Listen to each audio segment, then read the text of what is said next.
And now, coming to you live from Huntsville Attic Studios, it's Pop Culture Philosophers. And here are your hosts, Rockin, Robbie, Billups, and John Hammertime Holshoe.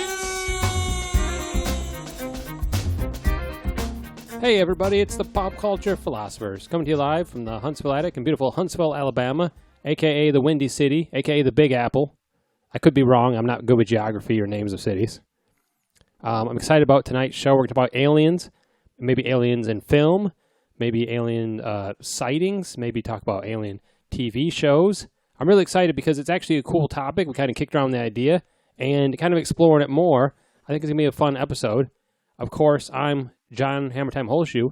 I talk about aliens. It's my best buddy, who actually is from Uranus, Rockin' Robbie Billups. Oh, this is Rockin' Robbie Billups. And John, you know I'm not from Uranus. I'm from, first of all, it's pronounced Uranus. Okay, let's just get that out of the way. Second of all, I'm from, if I was from a planet, I would be from Quizzalacophobia. That's right.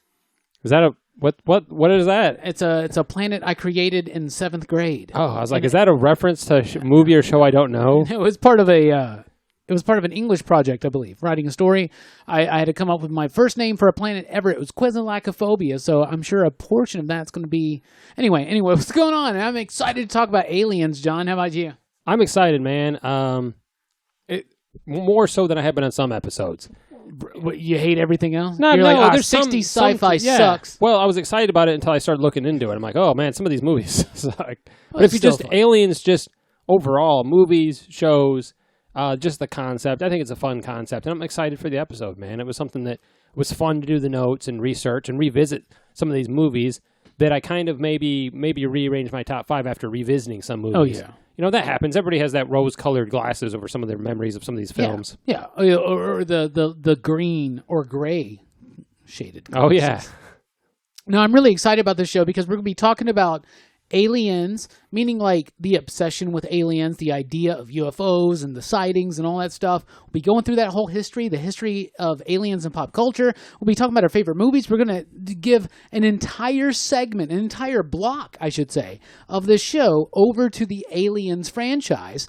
And I've had so much fun over the last couple weeks revisiting all of these aliens movies. Now, I did not, still to date, have not seen the AVP movies. Why not? You're not missing out. I don't think it's necessary. You're not missing out. It's not that big a deal. You're fine. I looked at the timeline and like, when does everything take place? Because when I was rewatching Prometheus and watching Covenant for the first time, I wanted to know how it all took place. Like, what order? Like, how many years apart, right? And they were like, well, the AVP movies take place here, but they don't really count. No. And it doesn't really ask fit. Ridley Scott. Ridley Scott will be like, no, those movies don't fucking count. Well, like he has any say in Aliens or Alien 3 or Resurrection, right? Well, anyway, yeah, that's true. But we're even going beyond that, and our top 5 is going to be about our top 5 favorite movies about aliens. John, I'm so excited. Where did this, like, fascination... Well, let's introduce the people. Yeah, there are other people here besides myself and you and Timothy Dalton, who's also here, but he's being very quiet. Thank you, Niles Calder. Yeah. We got other PCP knots here with us. Of course, Drew Madsen. What's up? What's up? How you doing? Love aliens. Oh, yeah, you do. People can't see it, but he's actually dressed as one of the aliens from Mars Attacks. Yes, he is. Right now. Very detailed. Yeah. He has no pants, but okay. Also with us, we have Jeremie Day. Hey, it's Jeremie here. I'm happy to be on the show tonight, about to talk about some aliens. It's something I've always been fascinated with as a kid, all the way into an adulthood here. I love alien films. I like the concept of just talking about aliens and just extraterrestrial life in general. You know, I don't think we're alone here in the universe. So it's good to talk about that. Oh, yeah. It's a fascinating subject with fascinating people and just a fascinating show, John. Fascinating. And just for the record, Jeremie is not an adult. He said adulthood, but people can't tell he's actually 12 years old.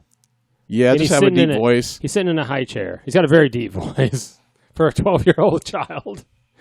So, we're talking about aliens, and this whole phenomenon with aliens and fiction, it really started with 2 incidents. Number 1, 1947, we've got the U.S. Army crashed in a weather balloon near Roswell, New Mexico. Now, they tried to cover it up. People thought it was a UFO they're trying to cover up. We find out years later from the military that it was a balloon for surveillance, but it was because of they were doing a balloon for testing and surveillance of nukes. So that's why they tried to cover it up. And they they half-ass covered it up. And of course, when you hide stuff, if you're the government hide stuff, people will come up with their own goddamn theories. Yeah, I was about to say, or so they say. Yeah, or so they say. The other incident, and this was kind of a big one, was the pilot Kenneth Arnold in 47. Also in 47, he said he saw a gleaming aircraft he later described as saucer-like, and that kind of stirred the imagination of writers and filmmakers and stuff like this saucer-like. Now, apparently, he said that they were. I read that he said they were crescent shapes, and that the media somehow wound up reporting that as flying saucers. That could have been. I thought maybe he saw it because crescent shapes. That's something completely different. That's alien. That's croissants. that's engineers. Croissant shaped. Yeah, right. That's where Burger King got their technology. Because he had no photos. You know what I'm saying? And he said he's got on record to say he wished he had a movie camera. So that part's true, that he had some way of recording this event. But that was Reddit. Like, why didn't he just go to Best Buy in 1947 and anyway? Yeah. Well, and then so what he said or perceived or people interpreted from that kind of gave our perception of in pop culture of what a UFO, a saucer should look like, and alien ships and stuff. And Carl Sagan said that a lot of people's depictions, even the ones they think they see, are based on ones in fiction. Because that's like in their brain, that's what it's supposed to look like. And so they'll have dreams, whatever, and this is what they saw in a movie or a book or a comic book or drawn in the bathroom wall at Arby's. And so this is what they associate. Those are the type of messages you see at bathroom walls in Arby's? Yes. And you not see, there's some great fiction on the bathroom wall in Arby's. So that kind of spurred this whole thing. And as far as the basic concept of UFOs and aliens, of course, there's other pieces of pop culture, but those are the two biggest influences, at least in the U.S. That and the actual fact that aliens have come down and kidnapped people and brought those two things. When did it start appearing in like fiction? I would say after the 40s. I mean, after 47, you start seeing that early 50s. What about stuff like War of the Worlds, though? That was written in the 1800s. I can't explain. Okay, I get what you're saying, but it's not written. How old is that? It's not 1800s. Yeah, that's H.G. Wells, man. I know, for but sure. 1800s. Yeah, the first Orson Welles did the radio broadcast. What, in the 30s? Yeah, that was 30s. Yeah, but when was H.G. Wells' book published? I thought it was early 1900s. No, it's like probably if I had to guess, like 1898, 1897, something like that. Yeah, but I have no idea. It's definitely before the 1900s. It's Victorian age for sure. Yeah. But does the film based on the book is that imagery based on our perception of what they should look like from this? Well, or does he describe it? Well, in H.G. Wells, he describes them as the tripods, right? And that's what's in the movie. Yeah, the big tripod things. 1897 is the publication. Oh, same year as Dracula. Same year as Dracula. Wow. Talk about I was very close. Way more that was advanced. Really close. Like I did not know that style at all. I know my Victorian, I knew it was like sci-fi 1800s, literature. but that's pretty late 1800s. I mean, it's it's slightly right before there. 1900s. Yeah, well, maybe Kenneth Arnold read this goddamn book. Well, at that point, that was just speculation on what we thought existed on Mars, not that we thought had been visited by them before or anything like that. When did the idea about the alien invasion start? That did start in the 40s after That seeing did these, start in the 40s because if there's ships here. Not the invasion aspect, but the fact that they've been here before, the abductions, the sightings and stuff like that. Yeah, I guess. Okay, all right. I didn't do that much research. I mean, Fine. it kind of coincides with when we started making major breakthroughs in aviation, so that makes sense. Well, the first confirmed sightings of UFOs were, like John said, 1947. It's Roswell. It's this dude Kenneth Arnold. I think the Arnold thing is right before Roswell. Yeah, and then of course the same year. Yeah, the Roswell Area 51 sightings continued on through the 50s. All throughout the 50s, right? And they've said that, because Area 51 was used for Project Mogul, what you said, that it's like atomic espionage type stuff, right? Then it turned into Project Sign, Project Grudge, and then Blue Book. And Blue Book ran from 1952 to 1969, where the U.S. government actually investigated this. And they found 6% of all of these sightings could not be explained or something like that? Yeah, the majority could be attributed to stuff that they knew was them. So that smaller percentage couldn't be explained unless it was just people making shit, you know what I'm saying? Making shit up. I know for a while there, too, that in the 60s, maybe it was late 50s, some of the sightings were actually, is that one of those projects? Was the Blackbird. I mean, when they were testing the Blackbird.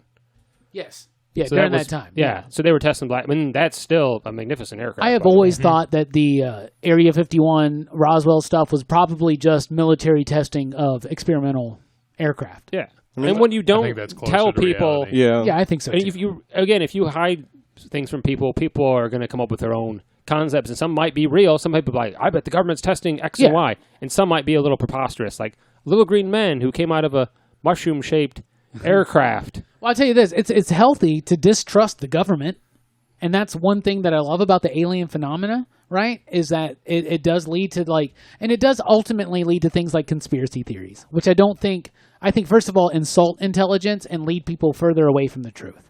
Generally, right? yeah. I even think that if there is a they, and I believe in a they, that they love conspiracy theories. You know what I'm saying?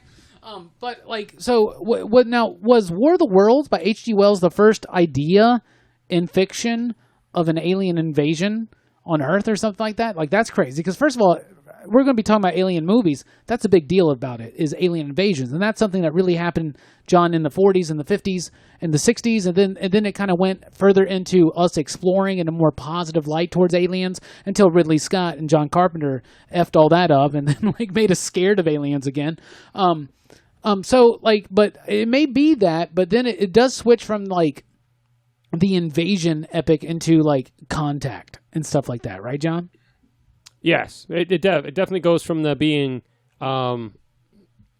military, attack by a foreign power. Which, I mean, if you think about the 40s and after Japan attacking us, the idea of another world attacking us doesn't seem too preposterous, or at least they could use those fears to sell movies and books. All right, so this is leading us right perfectly into the next stuff. First of all, do you remember the Battle of Los Angeles? And I'm not talking about the Rage Against the Machine album. Oh, great album. Do you know what I'm talking about? So it's in 1940 something. It's during World War. It's right. Pearl Harbor is what, 47? No. 41. Yeah. Maybe, okay, my bad. I was about to It's say, I was after way the off. war? I'm thinking about Roswell. December 11th, December 3rd, 1941. December 7th, yeah. I know it was December. I can't remember. The 11th was another thing. But anyway, I remember, so there's this thing, it's called the Battle of Los Angeles. And basically what happens is one night in Los Angeles in the 40s, and this is right after Pearl Harbor happened or something like that, there's this thing that appears on radars or something like that, and all these military people just start firing into the sky. And they just start blasting off, and people get woken up. There's alarms going off. The people are thinking that Japan is invading the United States, right? And it turns out that they're oh, it was nothing. It was a weather balloon. And why is it always a weather balloon, right?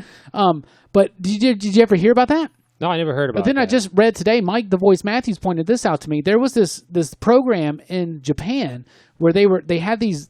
First of all, they had these balloons, and they figured Goddamn balloons. They figured out that they could sail them all the way to America through the jet stream. And this is one of the first times we learned about the Pacific Winter Jet Stream or something like that, right? Mm-hmm. This is one of the things where we actually learned about this for the first time. That's what Mike told me, okay?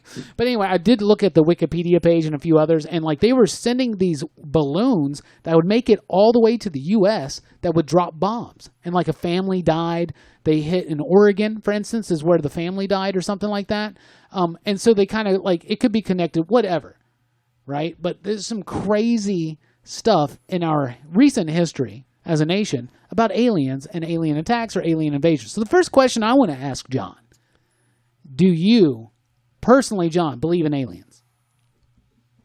Now what fiction has showed us, or movies like Little Green Men or Probing, no. Screw fiction, yeah, but the idea that there's not something out there, it's such a, there's galaxies and galaxies and this infinite space. So the idea that there's not something out there, some sort of life form, even if it's a bacteria, even if it's a space spider, yeah, the idea that there's nothing else out there alive, or a microbe or a bacteria, yeah, that idea is an ignorant idea. I think there's nothing to say because obviously the circumstances had to be right to make life on Earth. It had just this and that and this and that. To think that there's not another planet out there somewhere. Yeah, I think it's a little arrogant to think that, right? I think it's possible. They might not be. Do you think advanced as us? They could be more advanced. Do you think the aliens have visited Earth? I think I don't think they have. Okay, so then that answers. And I'm grateful they haven't because I think they'd be sadly disappointed. Yeah, well, that answers my next question. You've never had an experience. I've never been. Yeah, no. Do you know anybody that's had one? No. Really? I think if I've ever met anybody that said they had one, I'd probably since have disassociated with those people. Oh, wow. Been like, these guys are out there, man. Okay, I can dig that. What about you, Jeremie? Do you believe in aliens, first of all? Oh, man, now I feel embarrassed because, first of all, I have had an experience. Second, I definitely believe in aliens because I think statistically they have a higher chance of existing than not existing. Yeah, absolutely, right? Yeah. And that's Carl Sagan, for instance, talking about stuff like that. And we're like a near infinite, universe that we're seeing. Right. We're just now, finally, for the first time, even like this, Sagan never got to see this, but we see Earth-like planets orbiting around other stars. We can detect that stuff now. Yeah, we found a few now. Yes, it's crazy. It's really fun. So you said that you had an experience. I mean, I haven't been abducted by aliens or anything like that, but well, thankfully. Yeah, that's because that would be terrible. Nothing that deep, but when I was younger, it was shortly after I moved down here from St. Louis. We were going back to visit some friends and family. So as I was waiting on my mom to come outside to just leave because I got done talking with them, I look up in the sky and I was just watching the stars, just chilling out, and I see one star and it just starts moving, straight up moving across the sky, just like it was a regular star and then it wasn't anymore, and it's it moved for about 30 seconds or so, and then just disappeared. How high were you at the time? What? I was 13. And how high were you? Oh my God. I did not have that hard of a life growing up. Are you ruling out the possibility that could have been some sort of military craft that was being tested? I mean, I'm not saying it couldn't be something else. I'm just saying that I had something. Unidentified. It was a UFO in the most literal sense. Okay. I'll tell you this, Jeremie. I completely understand what you're saying because I had a similar experience. See? I was probably in 5th or 6th grade. Probably 5th grade. I hope you guys saw the same thing. Oh, I was creepy. I was in 5th grade. I was on the trampoline with my homie at a neighbor's house who had no kids, but they had a trampoline. How creepy. Right? But we're out in the backyard on this trampoline, and I look up and I see this it could almost be an airplane, but it did not look like an airplane. It looked too solid for that, right? And it was going across the sky. And I looked down at my friend, and I was like, "Do you see that?" And he goes, "I see it." And we looked up, and it was gone. It's like it notices you, because that's what it was like for me. Almost it's like I see you looking at me or something. Yeah. It's like I'm now, dipping. I'm not saying that was an alien craft. Yeah. It could have been. Yeah, but it was unidentified. You don't know. Yeah, and it could have been. And I was young. Who the hell knows? Young, impressionable, excited. You're you're like an 11-year-old kid.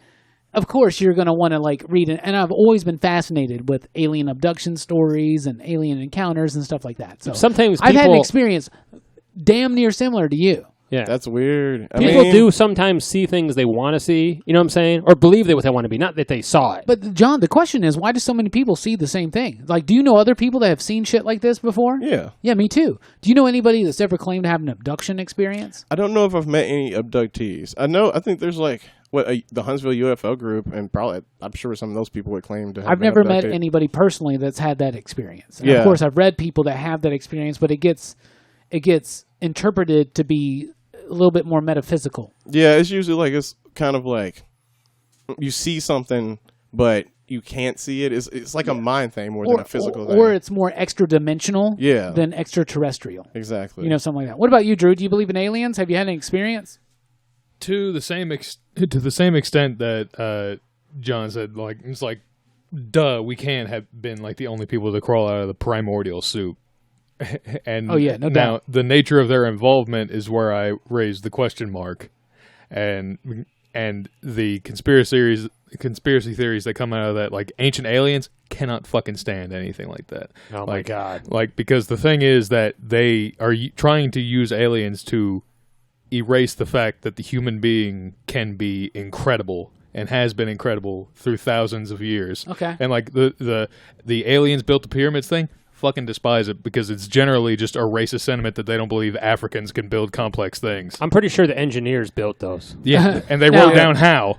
Now, I'm all down for the idea that there is a possibility that we may have had some kind of extraterrestrial or extra-dimensional contact with beings that are not of our plane, right? Whatever. Sure. That somehow formulated our mythology, our creation myths, all that kind of stuff that Ridley Scott is exploring in Prometheus and Covenant, right? And I get that. I get part of the ancient alien theory, but I'm right there with you. The idea that there's no way man could have done this. Are you fucking kidding me? It kind of demeans our accomplishments. We have done so much. It's like that. It's like that famous meme that goes around. It's like, oh well, white people couldn't do it, so you know what I'm saying? That's the thing. It's like people didn't believe that that the Egyptians could build pyramids, so they're like, oh no, aliens, and like clearly trigonometry. Slave labor will do a lot. They didn't use slaves. That's another thing. It wasn't. It was trained. It was laborers. Like they were paid well because they didn't want slaves to be building their most holy thing. It's like a common I wouldn't want to misconception. do it. It looks like a lot of work. If Charlton Heston was alive, God rest his soul, he would argue that. I'm sure. Anyway, so the very first reported abduction that kind of got like became a big deal was in 1961. It was Betty and Barney Hill, an interracial couple that they were where in New Hampshire, I believe it was. I didn't write it down, but That's I'm pretty not sure where I it would was New think Hampshire. of automatically. I thought it was going to be deep south for some reason. They had the first like typical abduction experience that we hear today, right? And they were very serious about this. And apparently, Betty's notes and journals and all that stuff are part of the like a college there that she was part of. But really, one of the first ones that didn't get quite so famous, but in 1896, in the Stockton, California Daily Mail, Colonel H.G. Shaw reported that 3-foot-tall, slender humanoids covered in a fine layer of hair tried to abduct him and one of his friends. And this is the first instance of what would eventually become what we know as the gray aliens. He was so drunk. That man was drunk. I'm just saying. That sounds like a drunk encounter. I'm just saying that's pretty fun. Now, me personally, of course, just like you guys, aliens exist. It's a mathematical probability. Like it's too much of a probability, right? It's creepier if they wouldn't. Have they? Yeah, that's scarier. Have extraterrestrials visited us? I like the idea that maybe they have, but I don't know if that's necessarily true. And I don't know. I think a lot of alien abduction experiences can be okay. So in like ceremonial magic or anything like that, there's this thing where it's like contacting the holy guardian angel, and it's your highest self, and it's like beyond your ego. It's beyond all that, and it's like who you truly are, your highest self. You know, right? In New Age terms or whatever, right? And people have reported meeting this being, right? Their highest self. And the exact same description that, say, Philip K. Dick or Robert Anton Wilson or Grant Morrison give you about that experience, or Aleister Crowley, the exact same description is the same as an alien abduction. You know what I'm saying? And so maybe some people are just doing some crazy, like, tripping on their own and they don't realize it. That's what I was going to say. Hallucinogenic, maybe. There's a common thing that people report seeing on DMT. They call them machine elves. Yes. So, and it's a common thing that people see on DMT. So, and it's the same experience. Yeah, I kind of think a lot of that comes to like mass hallucination. Though people have heard other people talking about these things, so it influences what they say going into it. Of course. Well, maybe. I mean, I'm not gonna knock people's spiritual experience, but like, why is like that DMT peyote experience, that shamanistic experience, the same as an alien abduction, the same as contacting your holy guardian angel? Why is it all the same? Why does so many humans throughout a long time, as far back as we can think about, like ancient aliens? Now, I'm not saying that aliens showed up and influenced our mythologies, but maybe somebody was tripping on something, ate something that was growing on the side of a rock, and they saw something, they wrote it down, and people were like, that's crazy. Like, eat this shit on this rock and see what happens to you. They're like, I saw the same thing. Like, maybe it's just something a little bit more spiritual, a little bit more, like, inside of yourself. I don't know. Connect. Yeah, I don't know. Something like that. I don't know. And I think that's one of the reasons why we explore aliens so much in pop culture, especially these ideas, these movies, and this television. I think, yeah. I'm a shoot first, ask questions later kind of guy. Like, they were gentle. Like, oh, I shot. Welcome to Earth. Welcome to Earth. So, so aliens have been a big part of television because it works so well. You know what I'm saying? There's also different ways you can tell an alien story. One comes to visit, one's hilarious, one's a family-friendly friend, one's an invasion. You know what I'm saying? It kind of opens the doors to all these different stories. So aliens works really excellent on TV. And there's been stuff from X-Files, obviously Star Trek, the Orville, which is Star Trek inspired. Or I'm sorry, Star Trek's inspired by the Orville. Wait. I'm just fucking with you. See if you guys are paying attention. V, Alien Nation, Elf, Mork and Mindy. So I'm just going to ask some of your favorites or ones that stand out in your mind that you enjoy that are alien television shows. Let's start with Drew. On the small screen, what are some alien shows that you've enjoyed or ones that stand out? I know you're an X-Files fan, right? Decently, but I figured others would cover the X-Files, so I was thinking about one of the more recent ones that I've seen is The Expanse. That's a newer one. I've seen the trailers. I've not watched it. I hear really good things about that. It's an outstanding show. Next season coming soon on Amazon. And then even just from live action, but because of the nature of aliens out of this world, you can see even more in animation. Just think Transformers. They're aliens. Yeah. Nobody thinks about them. They're aliens. And then Futurama.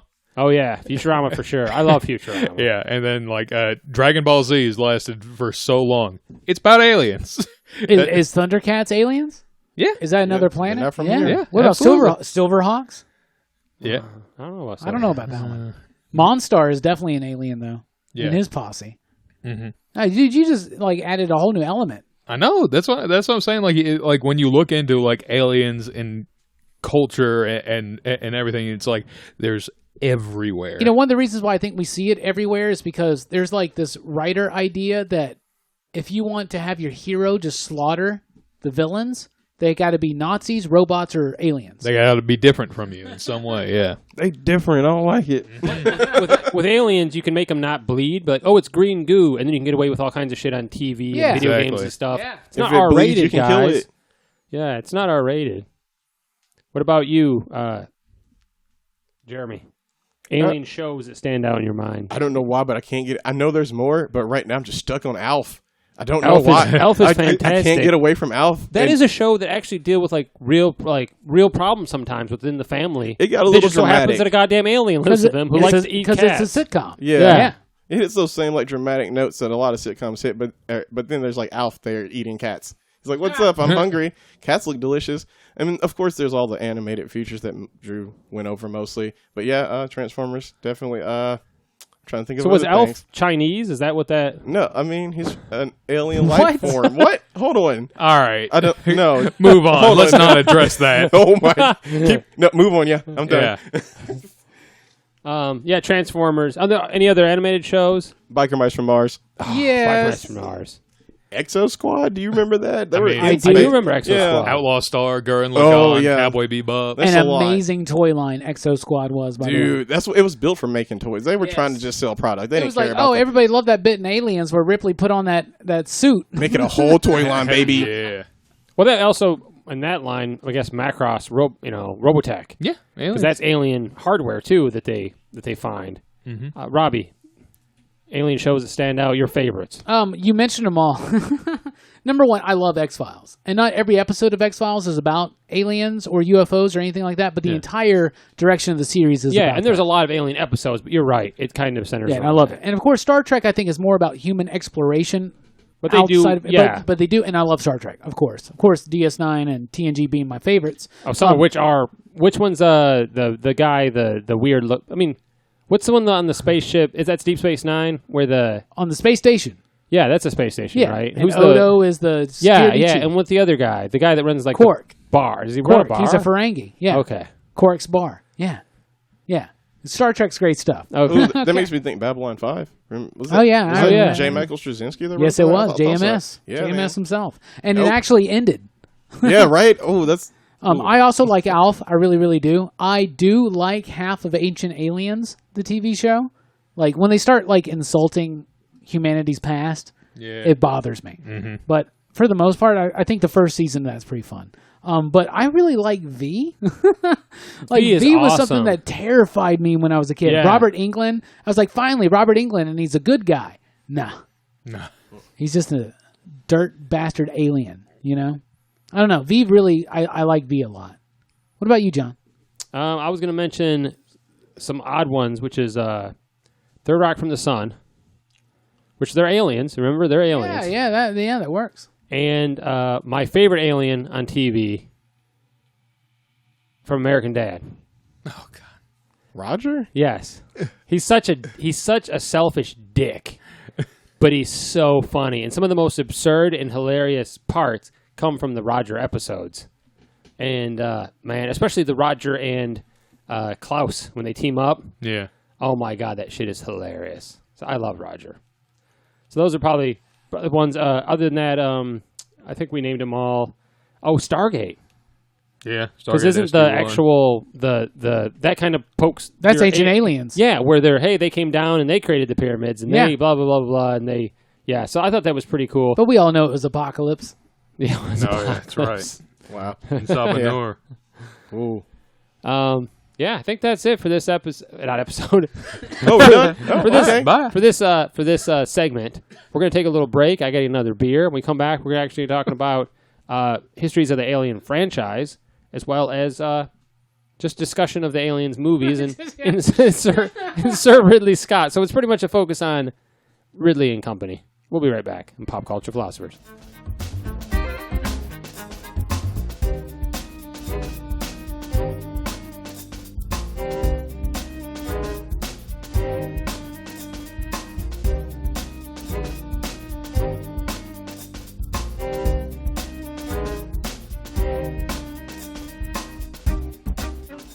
Welcome back to Pop Culture Philosophers. We're talking about aliens, alien movies, alien shows, etc. And there's probably not a more famous alien film franchise than, of course, you know what I'm talking about, the Legally Blonde movies. No, talk about alien films by Ridley Scott, the Xenomorph, that whole franchise. It's given us spin-offs, it's given us prequels. It's kind of spawned its own part of pop culture. There's references, there's comics, there's figures. I mean, it's a huge... novels. Yeah, novels. There's an expanded universe, if you will. Yeah, it's really in itself. It's a cool concept, and it kind of like took its life, took a life of its own. It's a great property, and of course, part of that is because 20th Century Fox loves that money. And now Disney. Yeah. Oh yeah. Shit, I forgot. Yeah. Let's just hope Disney does that third Scott Prometheus trilogy movie. I hope the Alien Queen becomes a Disney princess. I heard they're talking about reboots. Technically, she is. So we'll talk about a little bit about the Alien franchise, just a little bit. So it was the first movie is by Sir Ridley Scott, based on designs by H.R. Geiger. It was great. I just love his style. Although everything I've seen since then, I was like, it kind of looks like Alien. yeah. I mean, the artwork that they first saw, that they were like Dan O'Banion first saw that, he was like, that's who I want to do this, and it's based on his artwork, which is very phallic. Kind of sexual, yeah, and very organic, Yeah. So the writer Dan O'Banion, who after completion of Dark Star, he wrote this film, and the script actually was called Gremlins, and it was about these gremlins making havoc on this World War II bomber. Well, he's like, oh shit, we don't call them gremlins, we keep calling them aliens in the film, so we should just change the film to Alien. And then when they pitched the idea, I guess Fox was like, this is a great idea. But you know what? We just had this movie come out. It was huge called Star Wars. So let's make it in space. And so it really changed a lot. And they never used the name Gremlins for any movies. And it's a great movie title. They should use it for something. Anyway. They really should. Yeah. Someone should call up Joe Dante. So it evolved into this obviously in space, still concept of this monster running amok or monsters. And they had this great cast. It was all male cast, but when they wrote the script, the role itself was very like it wasn't like this has to be a male or female. It was written for the characters themselves were men. Ripley was a man, but it wasn't. There was nothing in the role like, and she whips out her penis or whatever. You know what I'm saying? It wasn't something like this has to be a dude. Yeah. So during the casting, I actually picked Veronica Cartwright, and then Ridley Scott opted for Sigourney Weaver. Who is, I don't care what she's fucking in, she's Ripley, because she's a badass. She's the face of the Aliens franchise. Yeah, and exactly. And it was very successful. Fox didn't even consider a sequel, when they initially set it up, but they really loved James Cameron's work on a little film called The Terminator. And he wanted to do a Alien sequel, and then hence the Aliens movie, the sequel was born. And then later on we got David Fincher, who did Alien 3. It was his first film. Yeah, and a great director, maybe not a great film, an okay film. We'll put it like that. Okay. We'll talk about that. We'll talk about that in a minute. But bunch of great directors, and then of course there was subsequent films was Resurrection, and then Ridley Scott came. We won't talk about Aliens vs. Predator because they did do spinoffs, but Ridley Scott did come back. People had begged him for years, hey, you gave us this original film, why don't you come back? He finally came back with Prometheus, gave us the prequel, and explained more about the engineers. A lot of people were disappointed. I think Prometheus was a great film. A lot of people were disappointed that it wasn't the Alien film they wanted. This isn't the Alien film we expected.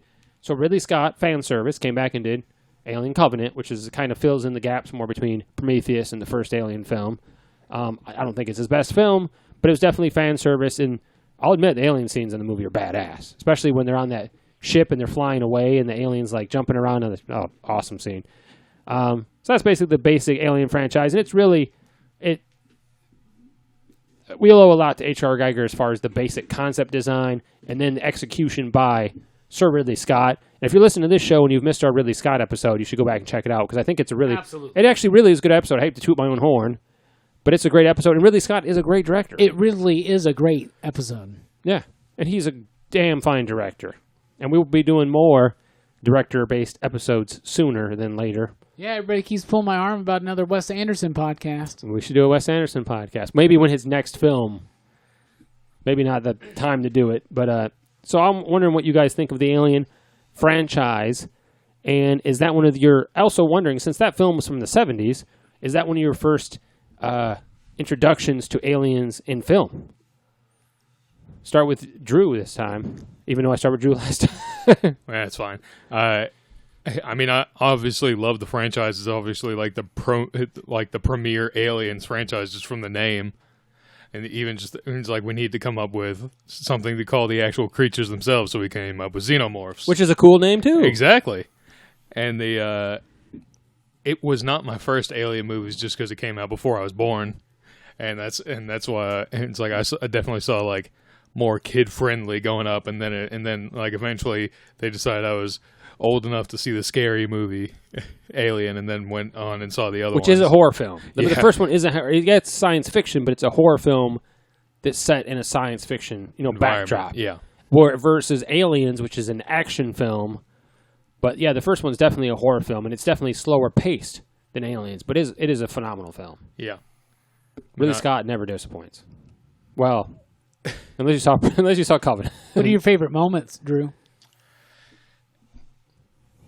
Well, obviously the iconic scene is just the original chest bursting. Oh yes, yes. The one even parodied later in Spaceballs. Yes, it's so great. Hello, baby. Hello, my darling. Hello, my rectangle. Like every time, like especially because like I think about it, like it's one of the most like original horrifying moments, and then like I immediately like hello, my lady, in the back of my head. It's parodied so much, but that's probably the best parody is the Spaceballs parody. Yeah, definitely.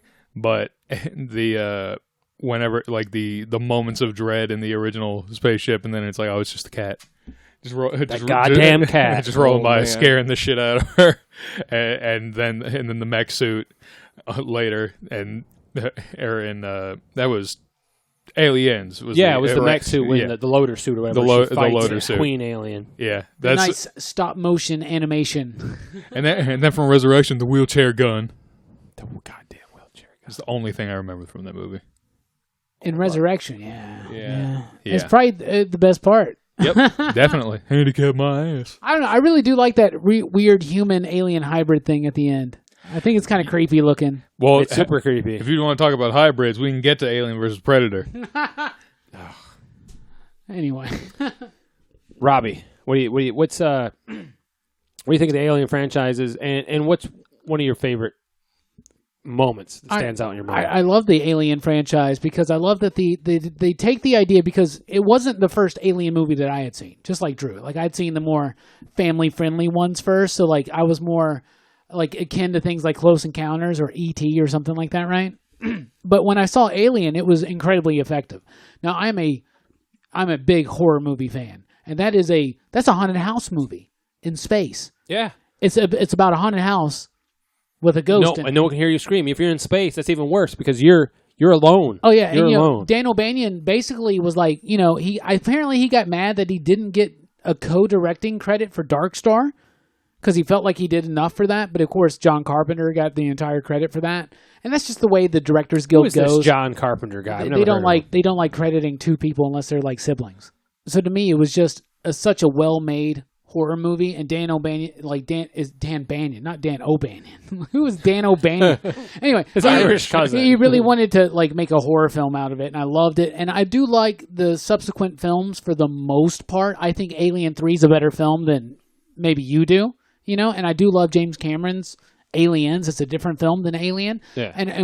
But there are themes that resonate throughout all of those. Of course, Resurrection to me is complete garbage. But do you think Alien 3 gets lumped in with Resurrection like Batman Forever does with Batman and Robin? Yep. Because it wasn't bad. I don't hate Alien 3. I think it's okay. And I actually like the design of the alien. Yeah. I like the concept I of love the prison dog and everything. alien. Yeah, and it makes sense. It would be evolved like that based on how it makes sense. The dog alien looks so slimy and real and scary. And I messaged Drew and I was like, dude, I just watched Alien 3. Why do people hate this?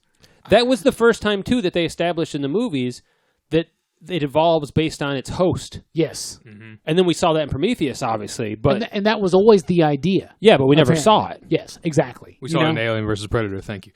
Okay. Okay, that did not come out before Alien 3. But I messaged Drew and I asked about, I was like, why does everybody hate Alien 3? I think Alien 3 is pretty good. We'll get to the rankings soon. But my favorite moments, just like Drew said, but I labeled it Hurt Gets Hurt. Because I just think that's funny. But I love that moment. The first chest bursting scene, right? Yeah. And then in Prometheus, the abortion scene. Oh my God, yeah. Ooh, Oh, that's it's weird. fun. On my revisits, when I watched that last week, I had to turn my face away for it was only a brief moment. But if I have to do that, I've watched so many horror films. I've seen so much gore. I appreciate it as a special effect. I love it, right? But that scene in Prometheus bothers the shit out of me, man. I went on Amazon and they do not sell abortion machines like that. Just for the record. Why, abortion wasn't an option because it was set up for a man. So she had to be she had to set it up for some kind of remove a diseased a foreign substance out of your abdomen. Yeah, if you had. And then she's running around acting like she can take on the rest of she's like, I'm going to fly up and I'm going to take care of it. Well, no shit. She's dead by the time the next movie comes across. Spoiler alerts. She doesn't do too well. And I was so pissed off because she does have scenes now. People that don't know, there's two short, I say films, but they're maybe 5 minutes each that go between Prometheus and Alien Covenant. I did not know that. One with James Franco. And then one with Dr. Shaw. Because I was like, why is James Franco even in this movie? And they're both directed by Ridley Scott's son. But they're both short films, but they kind of fill in... Brony Scott. Yes. They both kind of fill in backstories of some of the stuff that may have happened that we didn't see. So you see more with Dr. Shaw and more with Mr. Franco. I need to watch forget this. his name of his character. I was like, because I remember knowing that James Franco was in the movie, and then when I finally watched it, and this was last week, right, for the first time, right? Because remember, I didn't go see it initially. Yeah, I know. I watched it, and I was like, wait, why is James Franco in this movie? He's in it for 2 goddamn seconds. He's on the poster. A James Franco film presents. Right, no kidding. He's great in the few seconds he's in it. What about you, Jer Bear? What do you think of the Alien franchise? And if you enjoy the franchise, which I think you probably do, what are some standout moments in your mind? Jer Bear, I like that. Oh, man, here it goes. Anyway. Hashtag Jer Bear. Wolf. Anyway, standout moments I can think of off. First of all, Aliens isn't the first Alien movie I saw, or Alien, or any of them. The first Alien movie I think I saw was probably Close Encounters of the Third Kind, which I love. I know that probably was the first one I saw, and I saw it on TV. On I think I saw it ABC's on TV. That's a different movie. version. Yeah, That's a different version. Highly different. And It has James Franco. memorable moments I can think of from Alien. Of course, the chest bursting scene. Everybody's gonna say that, but also "Get away from her, you bitch." Oh yeah, from the power loader scene. Aliens. From Aliens. Just other. I can't think of too many other ones. Yeah, the abortion scene's kind of creepy. I can see why you would turn away from it. Also, it ends in tentacle horror. There's a lot of That's like body horror to the extreme. it's very cerebral. Oh, yeah. It is or visceral is what I'm looking for. If any, like they should, like I don't know, like the churches like share like crazy videos of like dead fetuses and stuff like to that? people. Show that to the pro life movement. and stuff. Ooh, never mind. Never mind. But yeah, and characters that stand out, I like Bishop's. The first like robot that didn't suck. Dude, Bishop's awesome. Yeah. That's a great character. Yeah. Lance If Henderson, you remember man. in Alien, Ash just was totally on the side of evil there. Yeah, He's like, I'm just Ash gonna is a piece of shit. just get the alien life form at all costs. Who cares about the people? Of course, Ripley. Yeah, amazing. But I mean, everybody's gonna probably say her. But yeah, well, pretty awesome characters, pretty awesome movies. I would say great franchise, great films. Love all the films.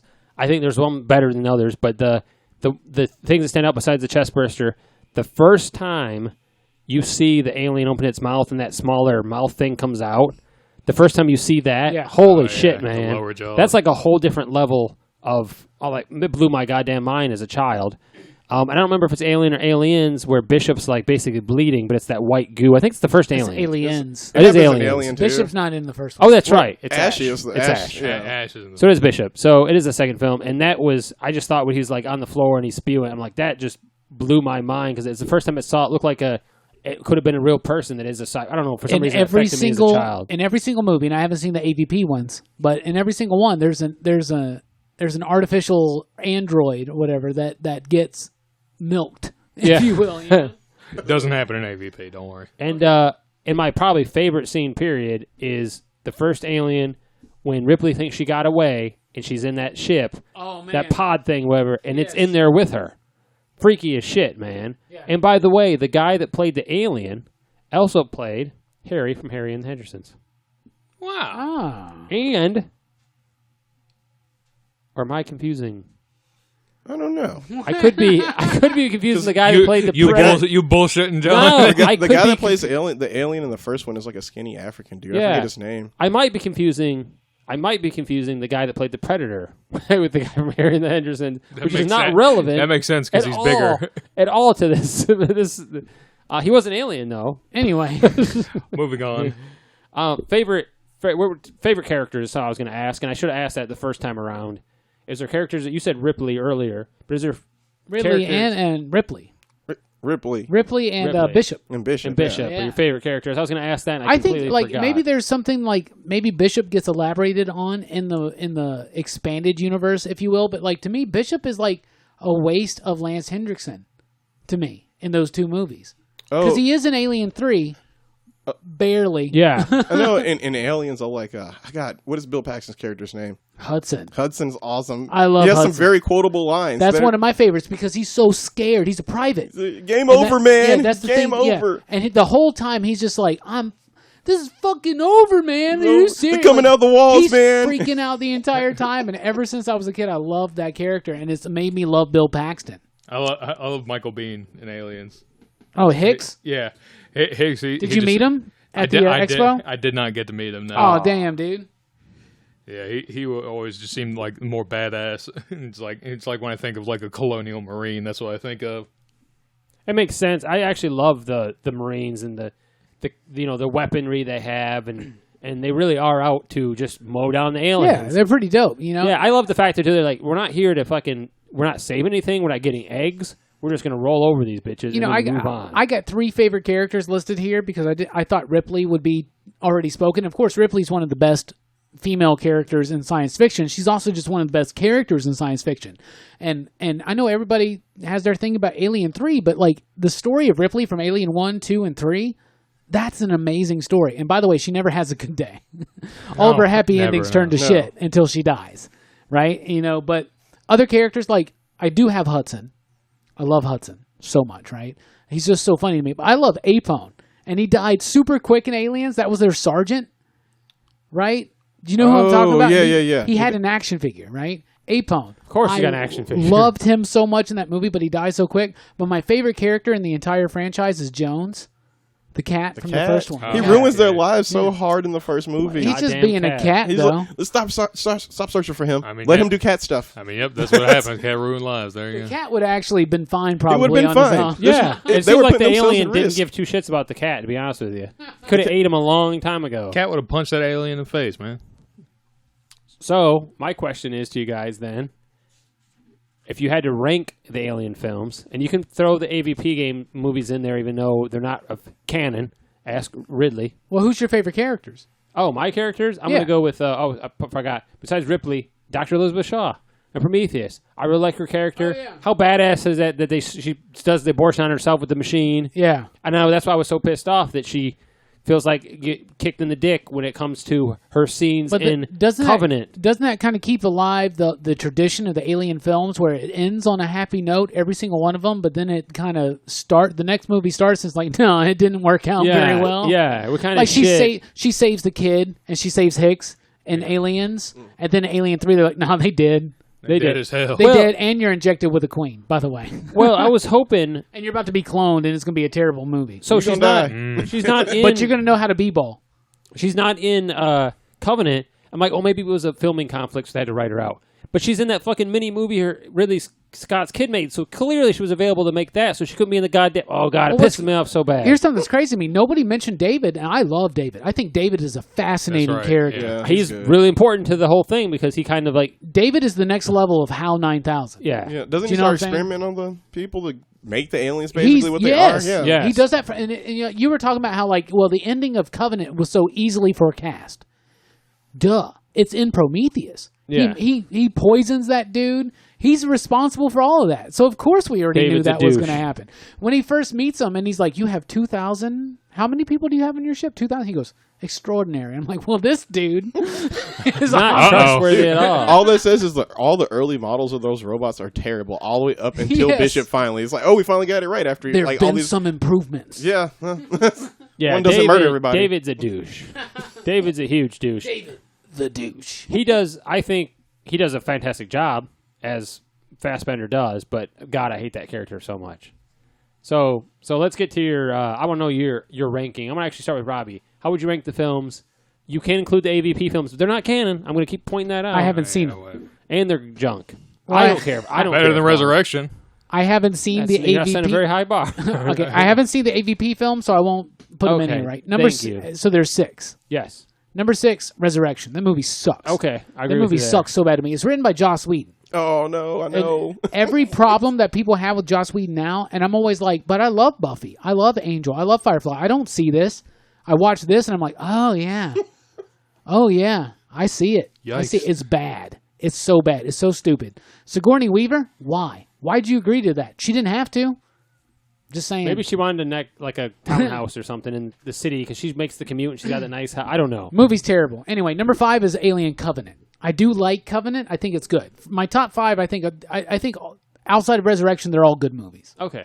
I like Covenant a lot. I like Covenant. I don't love Covenant. Covenant's got good parts. Yeah, Covenant depends on them doing the next movie, Okay. right? Yeah. Number 4, Alien 3. I think Alien 3 is supremely underrated. I love Alien 3. I like Alien 3. I think people mostly don't like it because Ripley dies. Yeah. It's I a shit, I love it. It's a down great ending. cast. It's got the dude who played Rock. Do you remember the 54 the Fox show Rock about the black family? Yeah. He's the guy that plays the priest. That sounds familiar. Rock plays the main Yeah. priest, Alien right? 3 is not a bad film. It's just not Alien or Aliens. I think Yeah. that's what people were disappointed. And I think you're right that we followed her on this adventure and then for her to die, people were like, what the fuck? Yeah, well, she died in a very noble cause. I really thought that was great. And then her co-star in that movie is also the guy that played Tyrion Lannister. It's the dude that she like falls in love with or not fall in love with, but like has like some moments with. You know what I'm saying? He's the doctor, and he gets killed. Anyway, I love Alien 3. I think it's amazing. Also, Paul McGann's in that movie. That's the 8th Doctor.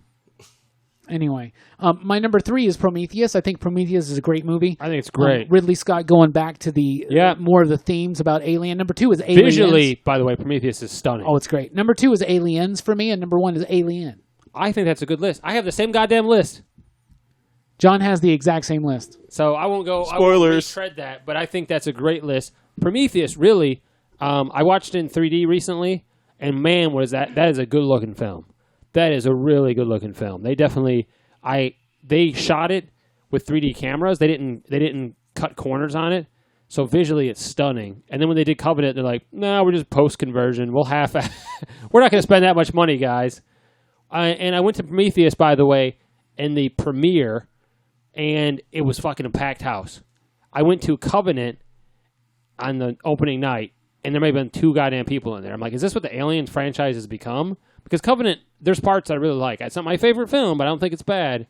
But I don't know what happened. I was really disappointed. I think a lot of people were confused by Prometheus. Yeah. Because I had many people be like, how is it an Alien prequel? And I'm like, did you not watch the very end of the film? It's more focused on the engineers.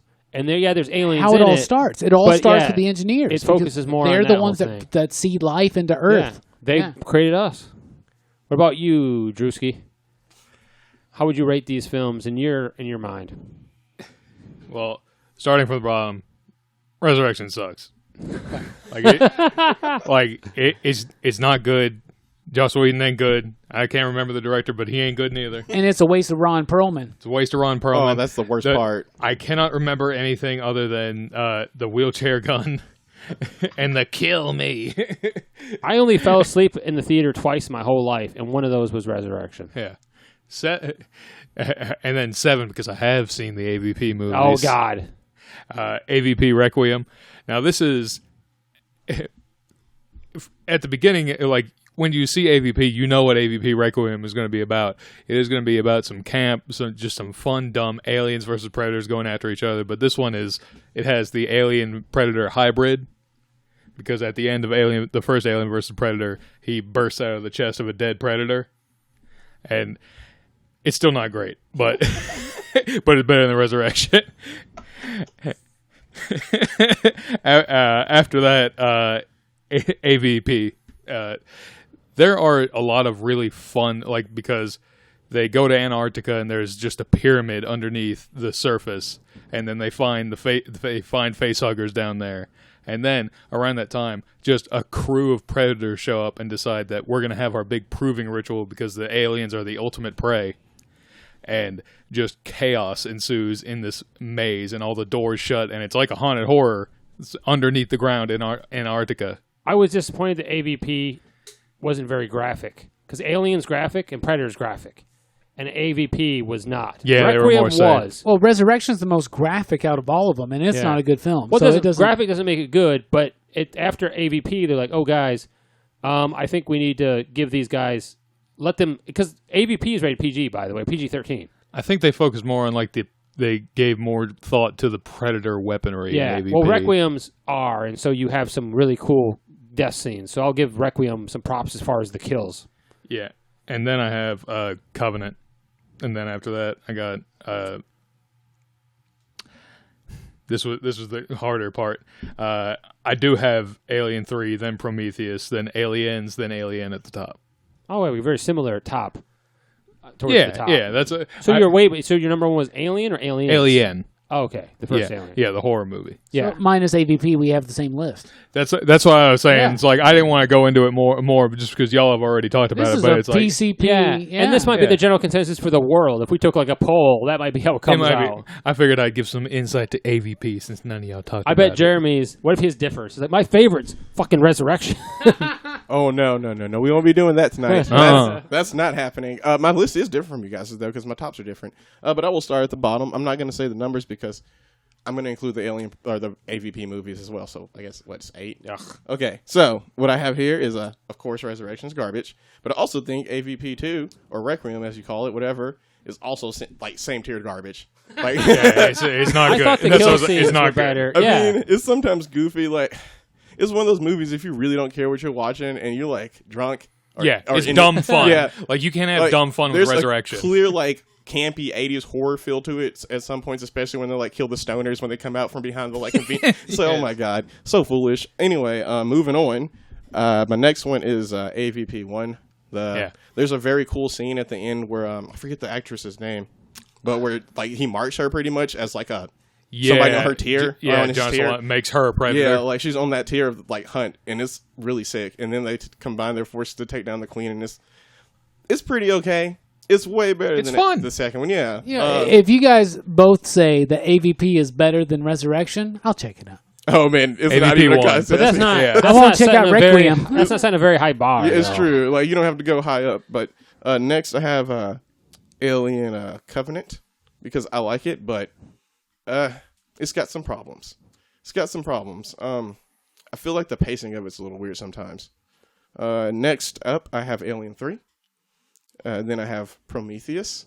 And this is where it's going to change, is Alien is in there, and then Aliens is my number one. Yeah. I knew it was going to be somebody's number one, because some people like the more action, more Terminator 2-ish type film. It's a great film, though. James Cameron does a really good both are job. great. I think Because it's he went in a amazing. different direction where it's clearly an action sci-fi as opposed to a sci-fi horror, but it's a great film. And then they bust out the pulse rifles, and those are some of the coolest like sci-fi weapons because they're Oh, sort yeah. of realistic, but also like I don't know if we can quite fire this many rounds yet, but it's really cool. My favorites are the flamethrowers, man. Oh, They yeah, just they look just so eat badass. them alive with those flamethrowers. Yeah, I really love Alien and Aliens, too. So that's one of those sequels that James Cameron can do the sequels, man. I'll give him props. Yeah. You look Right? at Terminator Yeah. 2, you look at Avatar 2? Titanic 2. Yeah, right. Anyway, Titanic. we are running a little bit long, but we're going to go ahead and go through this anyway. What about some of the themes and motifs in these movies? First of all, I'm going to go ahead and throw out what I got, and then I'll ask you guys what you think about it. First of all, fear of the unknown. It's obvious, right? That's what this movie is about. We had this idea going on in science fiction that aliens were going to, we were going out there, we were going to find aliens, we were going to colonize the solar system, if not the galaxy, and that we would, aliens would be this, beneficial force to us, right? And then Ridley Scott's Alien came about, and that's not the case, right? And it goes back to this Lovecraftian idea of the unknown terror, the old gods that live out there, the ancient evil that we don't even know. It's unspeakable. It's unknowable, right? Something like that. You also got the idea of the blue-collar worker versus the corporation, right? That's prevalent in all of those movies, even the shitty-ass Resurrection. I don't know about AVP, but it's in all of those movies. And Alien 3 really works on that exceptionally well, in my opinion, because it takes it to the prison motif, right? So I love that, right? And so on top of that, though, it's about the corporate exploitation of both nature and man. And it's something like James Cameron explored this theme a little bit more fully in Avatar. I hate to say it, but he does explore it a little bit more in Aliens as well. Then you got the idea of nurture versus destruction, right? So you got the idea of the mother. Ripley, throughout many of these in the movies, and even in the shitty-ass movie Resurrection, literally, Ripley is the mother. I mean, you got the queen, and you got the idea of a mother that's nurturing and a mother that's destructive.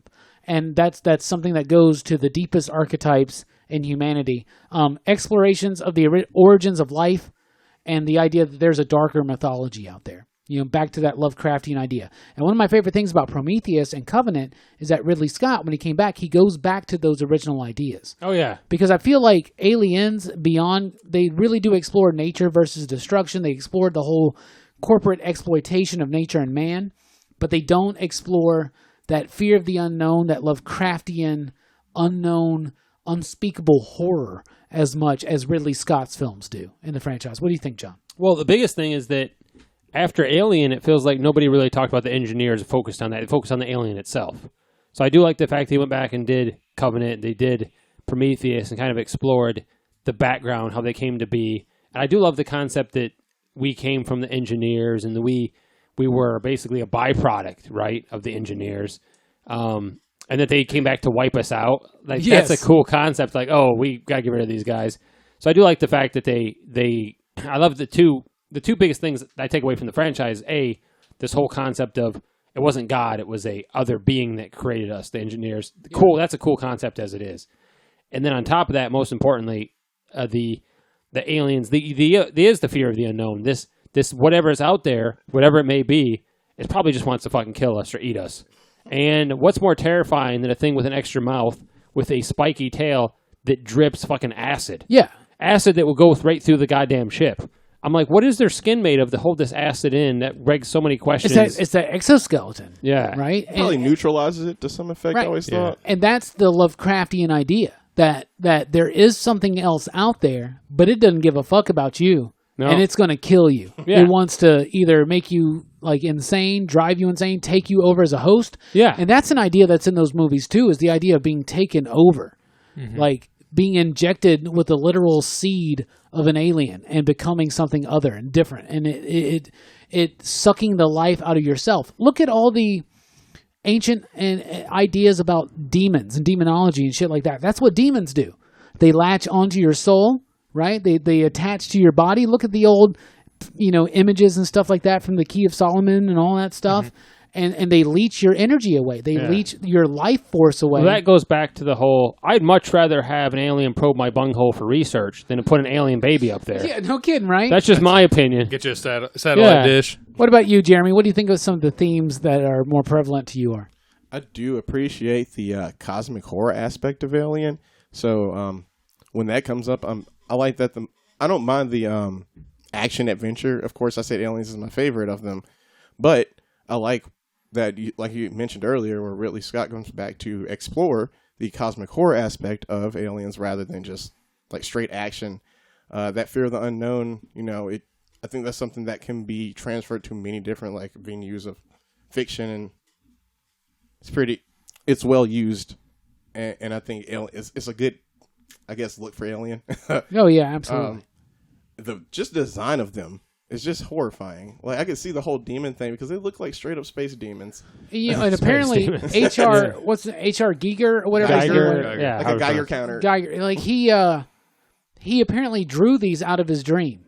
That looks like a night terror. And if you're dreaming, right? That's you accessing your subconscious, right? The subconscious is messed up. Well, some people believe, especially in the Campbellian sense, like Joseph Campbell or something like that, Carl Jung, whatever, that dreams are a gateway into the collective unconscious. And so a lot of people, especially that documentary that you sent me, Memory. Yeah. I watched some of that.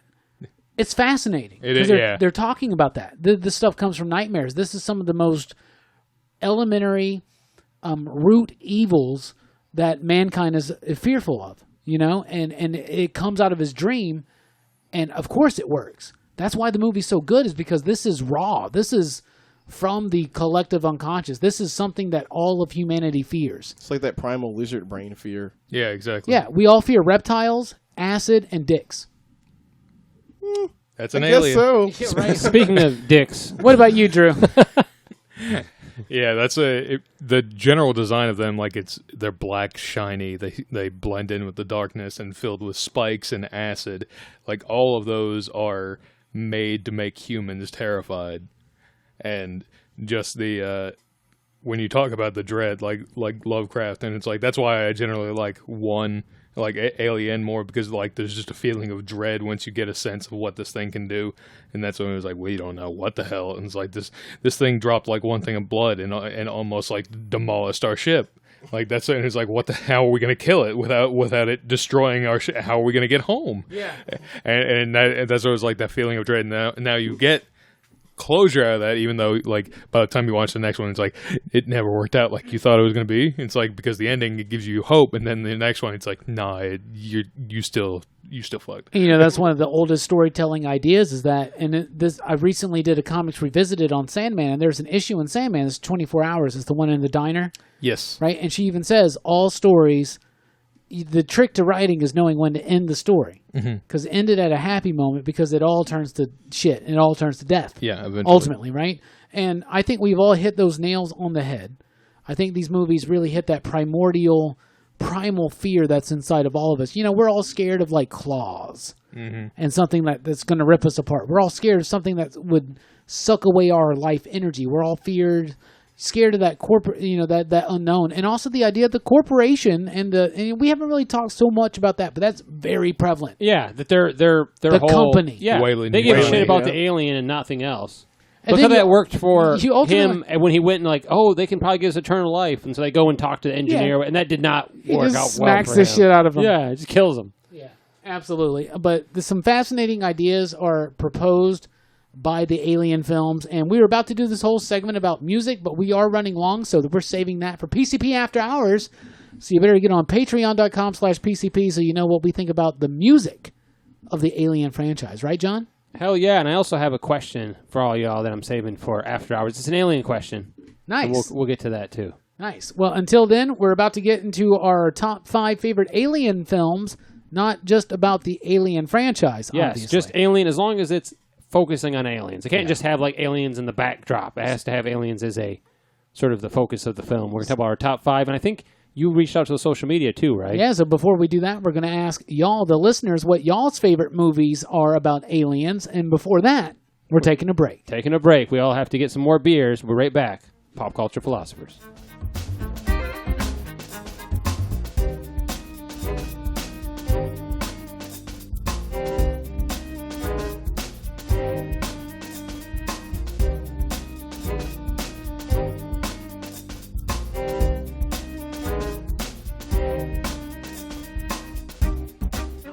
Welcome back to Pop Culture Philosophers. We were talking about aliens before the break, and we're still talking about aliens now. We actually were going to talk about our top 5, our favorite alien films, not just the Alien franchise, but anything alien-based. Before that, though, I think, Robbie, you reached out to the old social media, to MySpace, Facebook. I don't think we have a MySpace, but Not anymore. the social media in general. I think you reached out and you asked them their favorite alien films. I'm curious to hear what they say. I think we're going to have some overlap with our top 5. So what are your... Possibly. What are they saying? Well, first of all, I asked a group of people a couple weeks ago on the live stream that I do every Sunday night. That's right, Rockin' Robbie Live every Sunday, 7 p.m. U.S. Central Time. Is that the one you do nude? No. That's a different one. Yeah. Anyway, Herminio Reyes, who actually won the 4,000 subscribers contest and won the Fantastic Four by Mark Waid, and Mike Waringo Omnibus. So you're saying people should check out the live as well as check us out on the social media and win stuff? Is that what you're saying? Yes, possibly. Anyway, okay, he awesome. said Independence Day. It's an alien movie. It's Yeah. it's a fun summer film too. All of these right now are coming from YouTube. Champ said Mars Attacks. One God Tank said Cocoon and Life Force. Ooh. I didn't even think Deep about cuts. Cocoon. Wow, Jesus. The Cocoon line. Flicking Stuff said Dark Skies. George Sinias said Predator. Jonathan Clark said Independence Day. Jesse Bickmore said They Live. Logan Torres said Life. And I was like, the Eddie Murphy film? Life is so damn good. Apparently it's the Ryan Reynolds 2017. Yeah. And Jake Gyllenhaal. Fantastic film. If you haven't Spoilers, seen it, it's Ryan Reynolds doesn't make it too long. Yeah. Joe Slag said E.T. the Extraterrestrial. Loss S said Enemy Mine. Hamburger Basket said The Thing. And S Squared says Alien. S Squared, by the way, one of the best friends of this show. To be honest with Awesome. you. My lady, love of my life, Alicia said The Arrival is hers, not the Charlie Sheen one. But now let's jump over to the PCP Army. The Arrival is fantastic, by the way. It bored me. What? It's It, so it, good. it made me go to sleep. Anyway, over at the PCP Army, James Donahoe said They Live. Brian Allman says Mars Attacks. Gene Allen said Alien. Mike Matthews, The Voice, said Enemy Mine, in which we had a big conversation about why I think most Dennis Quaid movies suck. Anyway, I've never seen Enemy Mine. Jelani, we all know Jelani, said Independence Day. That does not surprise me. Paul Edwards says The Thing by John Carpenter. Sajan Alcid says District 9. Scott Green said Born in East LA. Come on, man.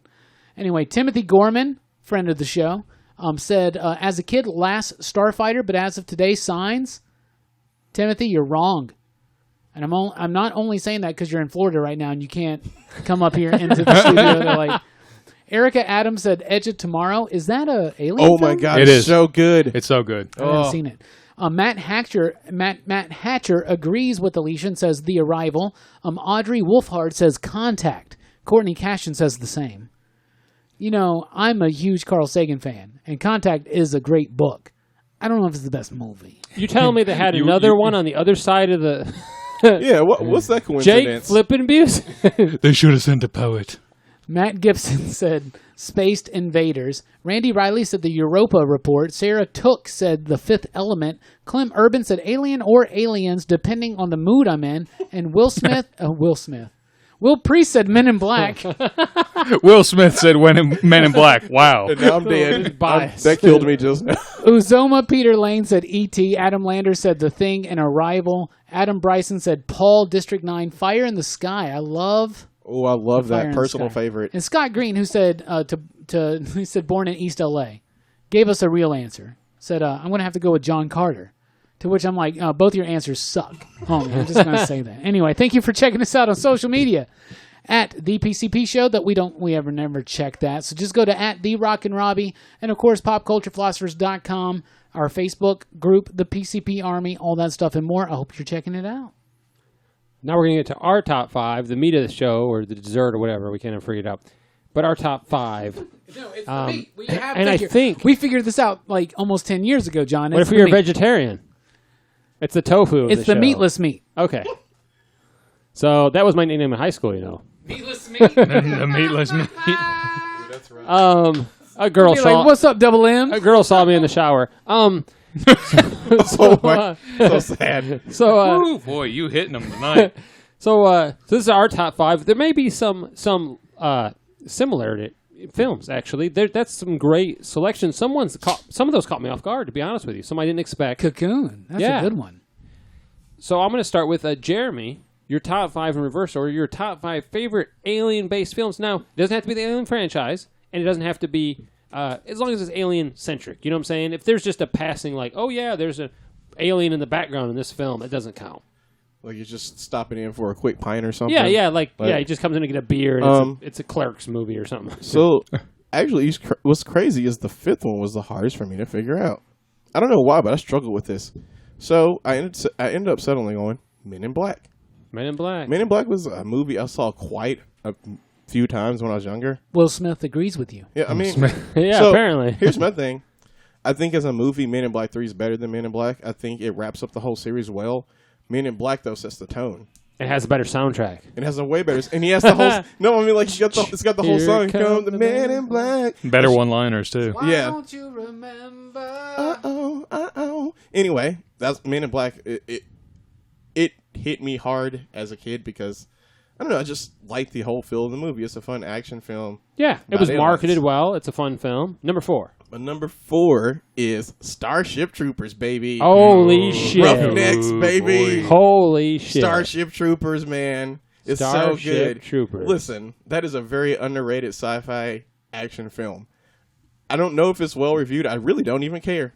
It's an amazing movie. Actually, it's definitely has a cult following, I'm the cult. and it's Paul Verhoeven who also did RoboCop, Great movie too. and it's got a great cast, and it's a Neil cool Patrick Harris, concept. NPH. Yeah, it's a cool concept. There's Casper people- Van Dien, greatest Yeah. actor of his age. Well, there's a lot of. It's actually got hell of a cast in it. I'm just saying, it's an amazing movie. And It's I think got a more people, shitty cast that happens to work together. It's got. They a- happen to work it's very got well a- together. the best actor in there is NPH and Gary Busey. It's Just very. gonna say that. I totally No, agree. my bad, Jake Busey. Jake. I mean, I super agree with that, but It'd be better if it's a Gary great was in movie. it. Yeah, No, I loved that when I was in middle school.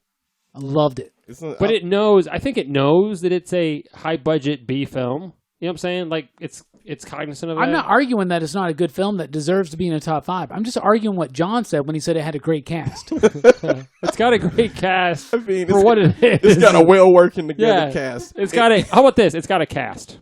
The Anyway. reviews say, "Hey, there's people in this movie." Number 3 is Aliens. Aliens, the second one. Yes, Aliens with an S. by Sir James Cameron. Right. It's not knighted. I wouldn't Nor be is he surprised, British. but I don't think he's British, so No, I don't he's think not you can be British. knighted if you're not British. But it's a very good movie. I think we've talked about it enough to know why it's a good movie. Oh yeah, But Aliens is my number 3. Awesome. My number 2 is The the Thing. Deuce. The Thing. The Thing is my The number 2. John Carpenter's The Thing. Yeah, John Carpenter's The Thing. Not the new one either, not the prequel or whatever. But Which is like a the great original. movie, by it's the good. way. But The Thing, the original, The you're original. right. John Carpenter's. What a fantastic film. Well, the original is The Thing from Another World. Well, Yeah. I should say John Carpenter's Was The that Thing. Howard Hawks? Yeah, but this is Right. just called The Thing, well, not The Thing from the Other World. The movie, The Thing. John Carpenter's John The Thing. Carpenter. Because the first one is The Thing from Another World. Yes. Then it's Yeah. John Carpenter's The Thing. Yeah. Then it's The Thing.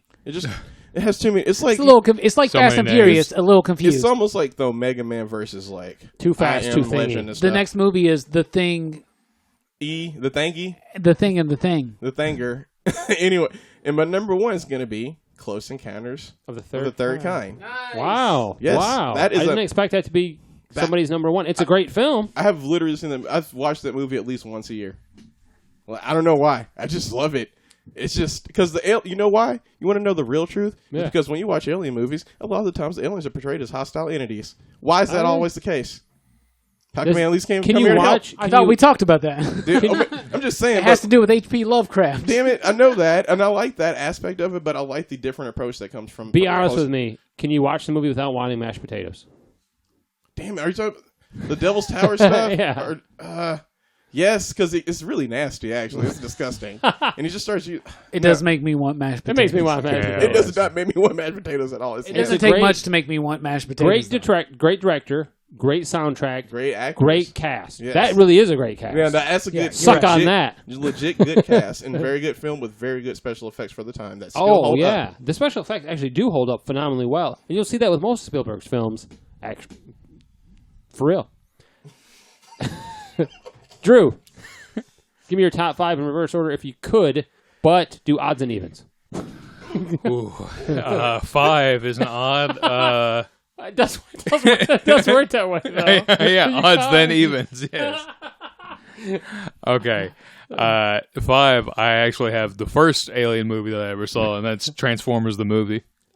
That's the first goddamn Alien movie you ever saw? You got the touch! Yeah. You want the animated film? Yes. Oh, thank God. I thought you meant, I'm like, how old No. are you? I would have said Michael Bay? Transformers if it was Michael Bay. Okay. But no, I mean, just the great cast, the music, how fun it is.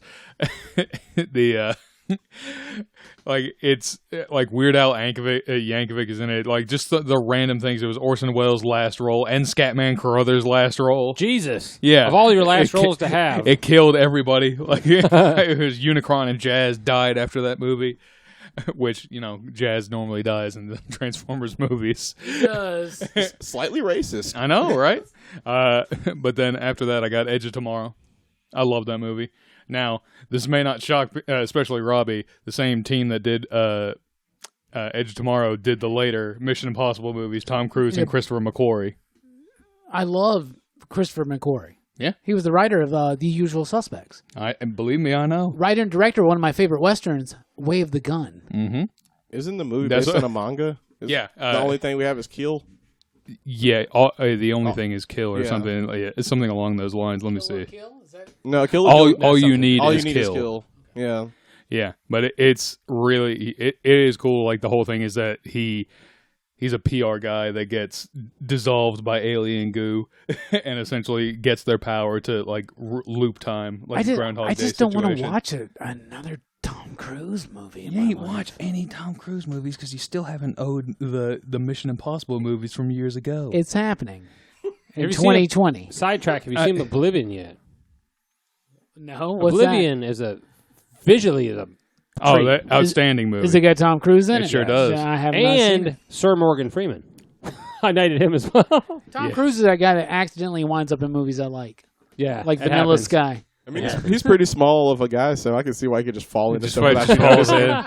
But no, The budget's based on the size of the actor. Yeah, plus, the whole idea of, fuck Scientology and cults. hey man, he believes in aliens more than you do. Yeah, you're right. He should have been on the It's like- goddamn show. I was about to say we could swap you out if you want. No, He doesn't really believe in that. Tom Cruise might. I was about to say John Travolta doesn't believe in shit. no. Number 3, is that where we're at? Yes, The Day the Earth Stood Still. Oh yeah, Original, not the original. Keanu not Reeves. I thank love you. Keanu Reeves, but the original is a fucking classic. Did Yeah. you watch that last night? Yes, I did. Because I saw it pop up. Yeah. Yeah. I did. And yeah. Drew Flicks. Yeah, that's it. It's like Klaatu Barada Nikto, and he was like, well, the scientist was like, well, can you prove everything? And he's like, yeah, sure, I can just stop everything for for a while. I thought those were the words to open the Necronomicon. No, it's Claude brought a Nick. I can't remember the words.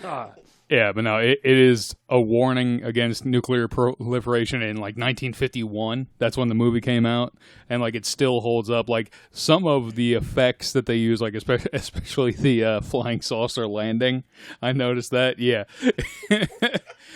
it can look wonky, but like it's still cool. Like it's a classic like alien robot design, and It's a great film, and it's so iconic that I didn't understand why they remade it. I understand why they wanted to, but I'm like, let's just not fuck with it, man. Yeah. It's a piece of American history. And then 2, Alien. I think we've covered that. The enough. original Alien. Yeah. By And Sir Ridley Scott, who is a god who was who was knighted by the Yeah. by the wreck. Yeah. And then won The Thing. The Thing. John Carpenter's The Thing. John That's your Carpenter's The Thing. favorite. That is. Yeah, Terrifying. I watched it again last night. Like, from the very beginning, it is extraordinarily eerie, especially like now that I'm older and knows things more. Like, just Siberian Huskies are some of like the loudest dogs you can have. The dog just silently watching the helicopter and knowing that, like, knowing it, like how to escape and how to get out. Like, it's just so many more things click.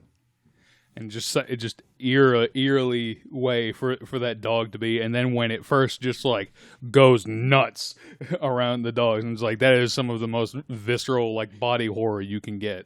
And the practical effects in that are fucking phenomenal. Yes, Holy shit! And it's another Lovecraftian influence. dread. Yeah, Yeah. Especially What did you like think? the Not to get Antarctic. off track, but what did you think of the prequel? Because I love the prequel.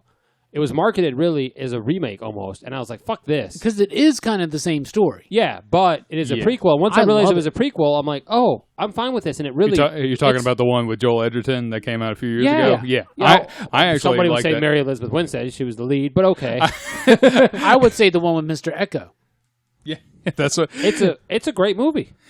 Yeah, I don't like it as much as. I wish it had more The Thing. practical effects. Yeah, that's the thing. No, it's not as good as The Thing. That's too fucking Lofty to get to. Yeah, that's too but no, high. I really did like it. Zach Fisk and I were talking about that, and he was like, "Can you download that too?" Because I had watched that, and it was like, now that I think about it, I do kind of want to rewatch that because it's been several years. It's a good movie, and it's a great prequel. It's a great cast. The special effects are great. I wish there was more practical and less CG. That's my complaint about it. But it's great. But it doesn't. Yeah, that's too. You can't live up to The Thing. What a great, fantastic film. What a great, fantastic list. Thank you. That's a great list. How do we know you're the real Drew? Maybe we have to test your blood. Oh. Try. That's We, like should, 9. we should pull out the board game, which is amazing. Oh, yeah, which is good. You got me for my birthday. Thank Yes. Yeah, I know. you. You were there. Yeah. So you are the real Robbie because you remember. I want to hear your top 5 in reverse order if you could. Well, before also odds and evens. Okay. Before I get into it, not a shout out or anything, but I want to give a little bit of an explanation. I did not put 2001: A Space Odyssey in this list because I do not think that movie's about aliens. I think that movie's about human evolution. Yep. Yeah, I Just don't gonna think say it's I agree with you. I was on the bench. I'm like, does this count? Yeah. Or is it really like? It's not about the aliens. Yeah, I It's- agree. You don't even see the aliens. Yeah. Okay. I agree. Number 5. From the director of Close Encounters of the Third Kind, E.T., the Extraterrestrial, 1982, Steven Spielberg. I love this movie. It's one of those hopeful alien abduction experience, not alien abduction, but one of those alien contact experiences, but in a hopeful way. But the negative comes from the government's involvement. Oh yeah, I was about to say, That's what I yeah. love about it. when they Would come you- up in there. Would you have, when he rolls that ball and it comes back to him? Would you went out there? Because I fucking would have. As a kid, I probably would have. Oh fuck no! Because as a kid, you're dumb as shit. I saw that movie in the theater. That's how fucking old I am. Yeah. And I was too young to go see it. Okay. I saw it in the theater with some family members. Yeah. It scared the shit out of me. I bet it is kind of scary. And it's also very sad because when E.T. is dying, that's like terrible. He had AIDS. Terrible. Oh, shut up. Space AIDS. Number 4 is from the director of Halloween. This is from 1982 as well. It's The Thing. Halloween 2. Oh no, it's the thing. Well, he did direct Halloween too. But I love The Thing by John Carpenter. I love that film. I think it's also very Lovecraftian. It's very much like Alien in a way. They're very similar films. One's a little bit more crazy. Now, of course, Dark Star is very Alien as well, Yeah. but more comedic, right? But I love that film. It's so great. A great cast. I mean, Kurt Russell, Kevin James. Not Kevin. God damn it. Yeah. Keith David. Keith David. Wait a minute, you get Kevin James and Keith David mixed up? I get Kevin James and Keith David mixed up all the time for some goddamn reason. Anyway, So not right. I know. That hurts me a little. Which Number- which one was on Community? Keith David. My number 3 is from the director of Gladiator. That's from 1979 as Alien. Ridley Scott's Alien. We've talked about that Sir a Ridley lot. Scott. I love it. You know, that and The Thing are kind of like a 1-2 punch for me as to why science fiction can be horror. Because anything horror, like supernatural horror, it technically is science fiction. You know, vampires are technically science fiction, right? Frankenstein's monsters stuff is technically science fiction.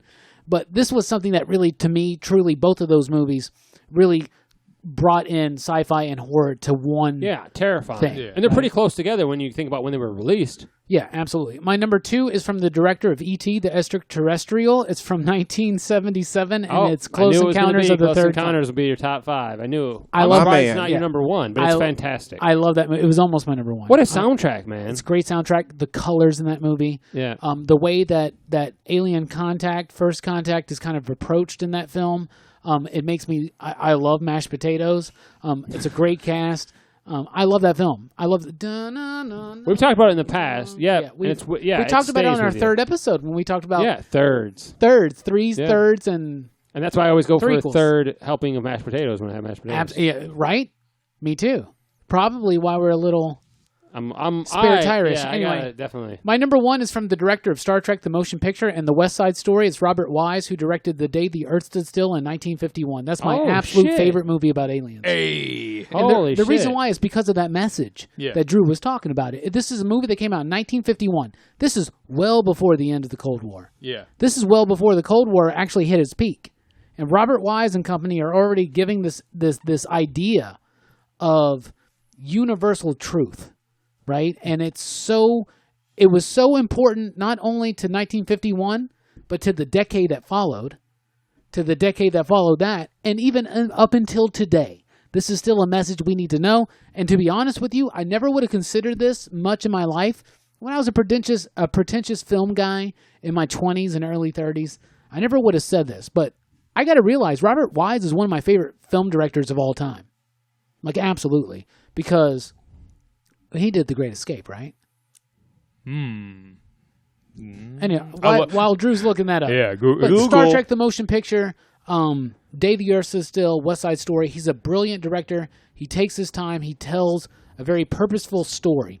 And Day the Earth Stood Still may not be the most dynamic or fantastic alien story that we have out there, but to me, it's the most poignant, the most real to life, and the most necessary even today. Did not do great. It was not. That's what I was about to say. I was like, I'm Who was sure it? Who was it? John Sturgis. Yeah. Oh, of course. Oh, you're thinking of him. Yeah, of he course. founded the sandwich company, the Steak Escape. You're right. In all those malls. My number 1 is Day the Earth Stood Still. That is a great list. You threw me off by the day there, so I didn't expect that on your list. That is a great film. And movie. You know that movie's the whole reason why we did the last podcast, because I thought that it was a 60s movie. if you go No, back, way earlier. That's why I thought it doesn't feel like it. Yeah, that early in the 50s. It not. visually. It's I know. very- I know. If you're like, oh, look at it, and you can pick issues with the special effects for its air from when it came out. Holy shit, man, that's really impressive. When I think of like classic lines, like other than Claudio Barada and Nick, though, like his whole speech, and it's like, we created a race of robots. Like that whole speech right there, just addressing all these idiots that have been hunting him. Yeah, I love the matter-of-factness that he says, like, you guys are hitting a point where we're going to come to you and say, you guys got to Chill out. chill out, or we're going to destroy you. So it was like it's like you need to decide what you're going to do. And it's like no, and it's like, well, we can assemble some of the United Nations. No, I want to talk to all of them. Maybe Klaatu basically acts as like kind of a great filter almost. Like it's like your society's come to a certain point of development. If you go beyond this and mess it up, we're gonna murder you. Yeah, and we still haven't gotten it figured out. You know what I'm saying? And Klaatu is, outside of maybe E.T., the nicest, most friendly alien that's ever encountered humanity in pop culture. Yeah. And his message is straight up like, act right or we're going to fuck y'all up. We're coming for that Better ass. stay between the lines. And to be honest with you, maybe, and I haven't seen the Keanu Reeves one, but like, that message is very prevalent today. Yeah. I wish an alien would just show up and say some shit like that to us. Y'all be cool. We would fuck it up so bad. Space we Wars. got the best space buffet out there, but if you guys want to like be a part of that, We'd have ships in space tomorrow. yeah, no shit. That was a good top 5. What about you? I think one of these is going to raise eyebrows, at least with you. Both of them, both eyebrows. Told you before, Nightmare on Elm Street does not count. I expect some flack from you for my list. So my number 5, Mars Attacks. Okay. Yeah, that's fine. I love the old cards. I love the new cards. I love the concept, and it's just so like, I don't know. I mean, it's absurd, but at the same time, it's so like generic. But it works so well as a film, and Tim Burton does such a good job bringing those cards to life and turn into a cohesive story with a great cast. Talk about it. There really was a great cast, though. Visually, it's fantastic. It was a much better cast than whatever that movie Starship was. Troopers. Yeah. It really is a good cast. They got a lot of big names, even some big names that have Jack small Nicholson, small Pierce parts. Bronson. Yeah. Is it, Danny DeVito. Danny DeVito. Danny DeVito's in it. Well, Tim Burton is going to have Danny DeVito and Jack Nicholson. That's true. Yeah. Where the hell was Michael Keaton? Was he not available at the time? He was too busy Johnny filming Depp. Multiplicity. I was about to say Jim Brown was Or the Jack one that Frost. always Yeah, shocked Jim Brown. me. He's the boxer. Yeah. Great Oh, yeah. cast. Oh, yeah. Jack Black. Yeah. Yes. Yeah. So many The people. Army brother or whatever. Great cast. Visually, it's great. They really did keep the style and everything from the old Topps cards. I love that they didn't deviate much from that. And I love the concept that they're like, we're going to, embrace them and be their friends. And then they just start nuking them. And it's got the generic, old school 50s, I just love it. It's also got Ray J in it. It's got a great, it actually really Wow, you does. kind of forget how many people are actually in this movie. Yeah. Oh my god! Isn't Matthew Broderick in it too? Everybody's in it. Everybody who's famous in Hollywood at that time Yeah, is in the Marlon movie. Brando's in it. Goddamn. They just threw as many Tom actors as Jones. they could into that movie. They're just Tom like, Jones is in it. who's hot right now? Just throw him in that movie. My Yeah, 'cause- number 4, and this is the one that Robbie's going to give me shit for, and somebody else that was on their list, Signs. I actually love Signs. Signs is the fucking worst, man. So I like realize Signs. Swing away, man. I realize there's some issues with the story, but I do like the cast. I think they both do a really good job, especially Joaquin Phoenix. Joaquin Phoenix, I think, stole the show. And I really like the intense moments when they first see the alien. There's a few moments that stand out, and so I really enjoyed the film. Now, if I go back and start picking apart the film, there's definitely some issues with the film. But I enjoyed it initially. I enjoyed it on the rewatch. Really, it's Joaquin Phoenix's role. Yeah. He steals the show. I'll be I really honest do. with you. It's an okay movie, but the ending of it just sucks so much to me. If they are so goddamn... Why would they come to a planet full of water? Yeah, if they're so Yes. goddamn deathly allergic Yes. to water. To be fair, that's been done before. When War of the Worlds. It's like, why would you Yeah. come to this planet where everything, like, if you breathe the air, you're gonna die? You got Yeah. bird Like, flu, dog. It's like you got bird flu. This is the stuff we But have become obviously immune they to. Well, in did. 1897, I believe the technology hasn't gotten to that point. I mean, I in guess that's 2003, true. I think that we're there. Also, to be fair, they did attack like the middle of a cornfield. I did it. And you're right. Like, to be honest, like the first time you see an alien in that movie, when you see in that video footage walking Yeah, across that was like, intense as shit. Yes. Or creepy. the hand underneath the door, and he cuts it off the finger, and then he later sees it's missing that finger. It's just like an I'm alien. just ruined on M. Night Shyamalan. Yeah, Shamalama. In fact, Glass made it so that I only liked one of his movies. yeah. Glass was yeah. I still haven't Glass seen that. unfortunately ruined one of my favorites was Unbreakable, and Glass ruined Unbreakable for me. Yeah, me too. Yeah, because I didn't like Breakable, and There's yeah, only anyway. one M. Night movie that I like anymore, and we'll talk a lot about that in the next episode. Yes. Okay. My number 3 is Aliens, the second of the Alien franchise. James Cameron, Ripley returns. It's visually it's a treat. The Alien Queen, the cast. It's just a great film. I mean, can't say enough things about that. We talked about that a lot already. My number 2 is The Thing. It's one of my favorite films in general. I bet I know his number 1. And it's just such a great film. It's visually it's amazing. The practical effects of that are just fucking holy shit. And no, that holds up. There's no special effects in that you're like, oh, this seems dated. Nothing seems dated. We all talk about the John Hurt scene in Alien when like the alien comes out of his stomach, but Yeah. the scene in The Thing when they're giving that dude CPR. Oh, and it And goes then into his chest and it cuts his. Oh my god, terrifying, Yeah. terrifying. And then my number 1 would be Spaced Invaders. Remember Space? No, I'm kidding. It's not Spaced. Do you remember Spaced Invaders, the comedy? That made me forget. I was going to do a whole gag where I was like, my number 1 was Indiana Jones and the Kingdom of the Oh Crystal my Skull. god! My number 1's, of course, my number 1 is Alien. I'm a big Ridley Scott fan.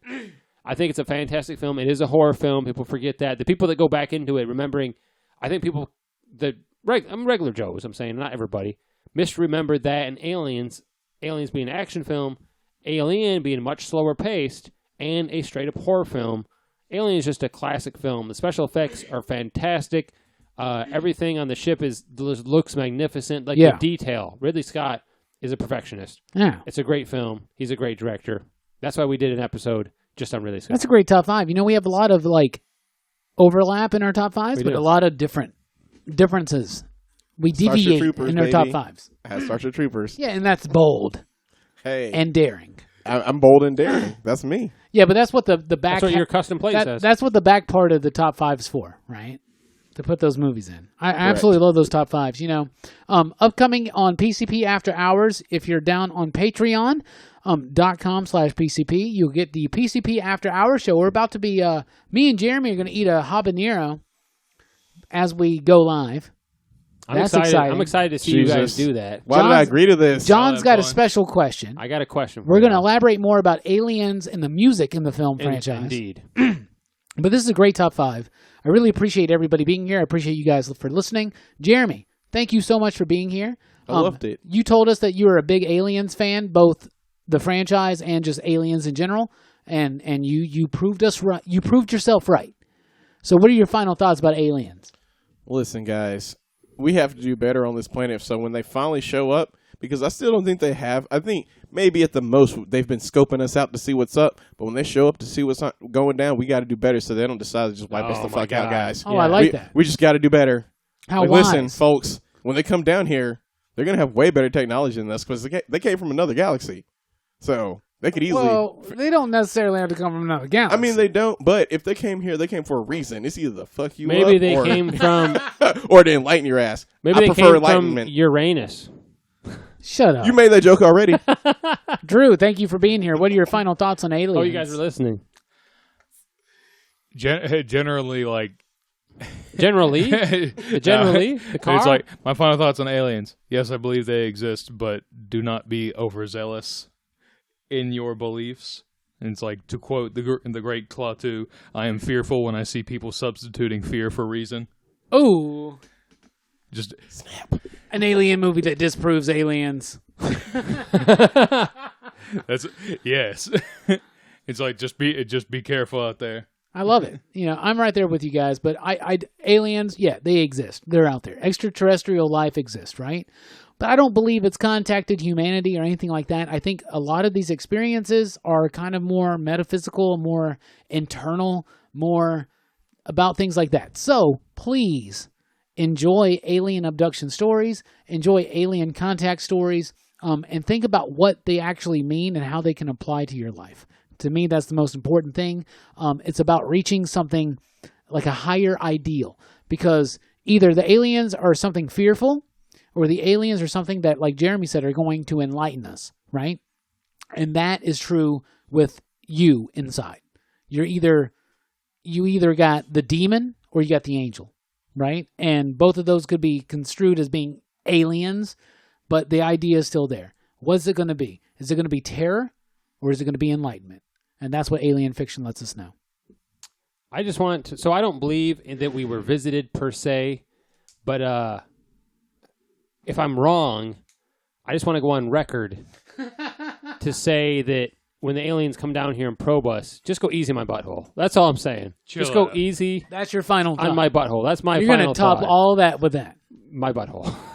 He's got a tender anus. You are Cartman. You have. But I do really think it's a new start. I do really think that the idea that there's not something else out there, even if it's the smallest microbe, I think that's an absurd concept. We can all get behind that.